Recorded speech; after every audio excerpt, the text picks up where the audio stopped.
Hi hello welcome to Vijay சமையல். இன்னைக்கு நம்ம சேனல்ல இறால் கிரேவி எப்படி பண்ணலாம்னு பார்க்க போறோம். முதல்ல இறால் வாங்கிக்கலாம். நான் இங்கே கடையில இருந்து ஒரு 1/2 கிலோ அளவுக்கு இறால் வாங்கியிருக்கிறேன்.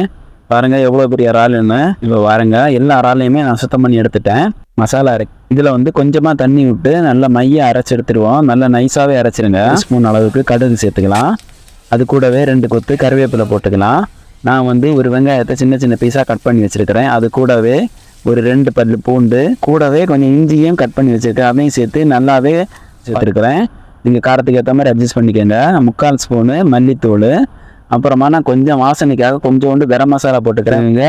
ரொம்ப கம்மியான தீயில ஒரு 10 நிமிஷம், அதாவது இந்த இறாலோட அந்த கலர் போயிட்டு ஒரு ஒயிட் அண்ட் ரெட் கலர் வந்துடும். அந்த இறால் பார்த்தீங்கன்னா உங்களுக்கே தெரியும், பஞ்சு மாதிரி இருக்க இறால் அவ்வளோ சாஃப்டாக இருக்கும். அந்த கிரேவியும் அப்படி தான், வேறு லெவல் டேஸ்ட்டாக இருக்கும் அந்த கிரேவி. ஓகே பாய் பாய், நான் சாப்பிட போகிறேன். வாங்க எல்லோரும் சாப்பிடலாம்.